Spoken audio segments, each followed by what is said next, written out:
بسم اللہ الرحمن الرحیم۔ شروع اللہ کے نام سے جو بڑا مہربان نہایت رحم والا ہے۔ رب ادخلنی مدخل صدق واخرجنی مخرج صدق واجعل لی من لدنک سلطانا نصیرا۔ سبحان ربک رب العزۃ عما یصفون وسلام علی المرسلین والحمد للہ رب العالمین۔ خواتین و حضرات، مدتوں بعد بھی کبھی کالج کے زمانے میں قصور آیا کرتا تھا۔ بڑے اچھے دوست تھے یہاں، بہت گہرے، ویل کمیٹیڈ، بہت اچھے۔ محبتوں کا ایک سمندر تھا جس میں اس وقت کی عمریں نہایا کرتی تھی۔ اب بھی کچھ کم نہیں، صرف وہ ربط، وہ واسطہ، وہ دوستی کا تعلق اب ایک محبت خدا کے رشتوں میں بدل چکا۔ خواتین و حضرات، ہر محبت بے اعتدالی پیدا کرتی ہے۔ ایک پوزیسو انسٹنکٹ کی طرح کسی بھی چیز کا ذہن انسان پہ غلبہ ہو جانا، کسی بھی خواہش کا غلبہ ہو جانا، کسی آرزو کا طویل ہو جانا، کسی جذبے میں زیادہ شدید تر ہو جانا، اعتدال سے نکل جانے کا نام ہے۔ اعتدال ایک ایسا لفظ ہے جسے شاید ڈکشنری کے معنوں میں آپ صرف توازن کے معنوں میں استعمال کرتے ہیں، مگر حیرانی کی بات ہے، نہ فلاسفہ یونان، نہ فلاسفہ مصر، بڑے بڑے عالم اور دانشور زمین پہ گزرے، مگر اعتدال کی وہ ڈیفینیشن نہ کر سکے جو جناب رسالت مآب صلی اللہ علیہ وآلہ وسلم نے۔ خواتین و حضرات، عقیدت کی بات نہیں، محبت کی بات نہیں، ایک امتی ہونے کے ناطے سے نہیں، بات یہ ہے کہ عقل کی کوئی بات بڑی سیدھی سادی، بڑی مضبوط اور عرص تک پائیدار رہتی ہے۔ اگر میں آپ سے کسی کو بھی یہ کہوں کہ آپ اعتدال کو ڈیفائن کر دیں تو آپ میں سے کوئی بھی نہیں کر سکتا۔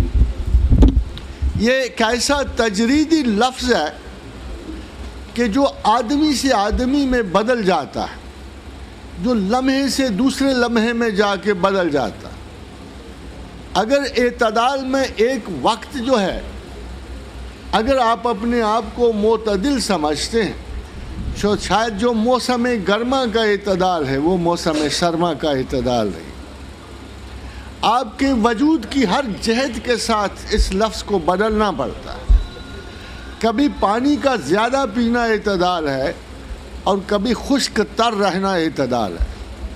کبھی کسی معاملے میں غصہ کرنا اعتدال ہے اور کبھی غصے کو پی جانا اعتدال ہے۔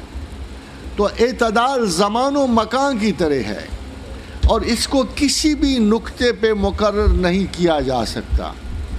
اس کے بارے میں یقین سے نہیں کہا جا سکتا کہ یہ اعتدال ہے اور اس کے علاوہ کوئی اعتدال نہیں ہے۔ خواتین و حضرات، اعتدال خارجی بھی ہوتا ہے۔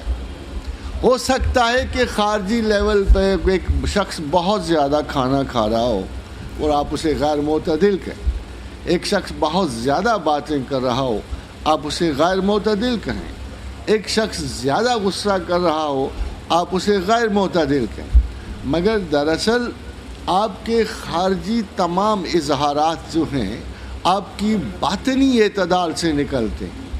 اگر آپ کے اندر ایک پیمانہ عدل نہیں ہے، اور یہ عدل صرف آپ تک محدود نہیں ہے۔ خواتین و حضرات، انگلینڈ میں ایک تجربہ ہو رہا تھا۔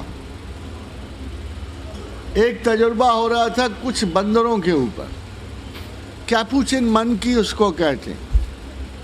یہ کو سنی سنائی بات نہیں بلکہ ایک تحقیق ہو رہی تھی کیپوچن منکی کے اوپر. ایک بندر کو انہوں نے اچھا سا کیلا دیا اور ایک بندر کو انہوں نے خراب کیلا دیا. بندر نے احتجاج شروع کر دی، چیخیں مارنی، چھلانگیں لگانی شروع کر. دیکھتے دیکھتے جو باقی کے بندر موجود تھے وہ بھی اس کے ساتھ شامل ہو گئے، باقاعدہ ایک پروٹیسٹ شروع ہو گیا. تو وہ جو سائنسدان تجربہ کر رہے تھے ان کو بڑی حیرت ہوئی کہ آخر ان کو کیسے سینس ہے اور یہ کس چیز کو بائیفرکیٹ کر رہے ہیں. بظاہر تو یہ ہے کہ بندر میں اتنی عقل تو نہیں ہوتی کہ ایک کو میں برا کیلا دے رہا ہوں ایک کو اچھا، مگر یہ احتجاج اس وقت تک قائم رہا جب تک اس دوسرے بندر کو اچھا کیلا نہیں دے دیا گیا. اسے ایک اندازہ لگایا، اندازہ بڑا عجیب و غریب ہے کہ سائنسدانوں نے حتمی طور پر فیصلہ کیا کہ عدل خارجی کوالٹی نہیں ہے، اعتدال خارجی کوالٹی نہیں ہے، باہر سے نہیں آئی ہوئی، سیکھنے سے نہیں آئی ہوئی، بلکہ پروردگار عالم نے ہر ذی حیات کے جین میں عدل اور اعتدال رکھا.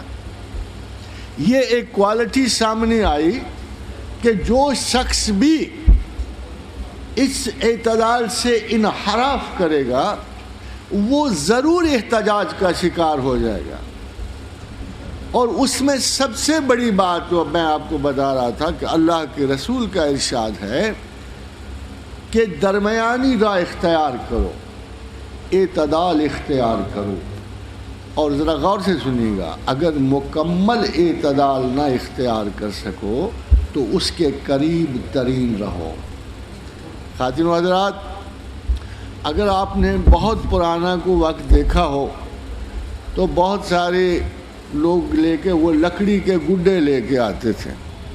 وہ ایک لکڑی کا بت ایک لکڑی کے استھان پہ رکھا ہوتا تھا اور اس کو جب ہلاتے جلاتے تھے وہ بڑی تیزی سے اوپر نیچے جاتا تھا، مگر معطل نہیں ہوتا تھا. اس مقام سے جہاں اس کے پاؤں تھے وہاں سے وہ نہیں ہٹتا تھا. خواتین و حضرات، اس کی دائیں موومنٹ تھی یا بائیں موومنٹ تھی، وہ اس وقت تک اعتدال میں رہتا تھا جب تک اس کے پاؤں اس لکڑی پر قائم رہتے تھے. یہی مراد ہے پروردگار عالم کی کہ جب ہم نے کائنات کو ایک معتدل طریقے سے بنایا، فَسَوَّاهُنَّ سَبْعَ سَمَاوَاتٍ، تو سماوات میں ایک بیلنس رکھا، ایک توازن رکھا. اور خواتین حضرات، سَوَّاهُنَّ کا لفظ ٹیکنیکلی بالا تر بیلنسز کے لیے نہیں آتا، باریک ترین بیلنسز کے لیے آتا ہے، پیچیدہ ترین اعتدال کے لیے، اوزان کے لیے، توازن کے لیے فَسَوَّاهُنَّ کا لفظ استعمال ہوتا ہے. یہ توازن آپ کو شاید اپنی نظر سے نہیں سمجھ آئے گا، مگر جب کوئی علم کاسمیات کا طالب علم، جب کوئی کاسمولوجیکل علوم کا ماہر کائنات بالا میں پہنچے گا، جب وہ ریلیٹیوٹی یا نظریہ اضافت ڈسکور کرے گا، جب وہ کوانٹم کا فلسفہ ڈسکور کرے گا، جب وہ انسرٹنٹی کا وجود دیکھے گا تو اس کو پتہ لگ جائے گا کہ پروردگار عالم نے انتہائی باریکی میں اس کائنات کو درست فرمایا ہے. اور اس درستگی کا اطلاق انسان کے وجود پر ہے، انسان کے ذہن پر ہے. اور یہ جو آپ کا ذہن ہے خواتین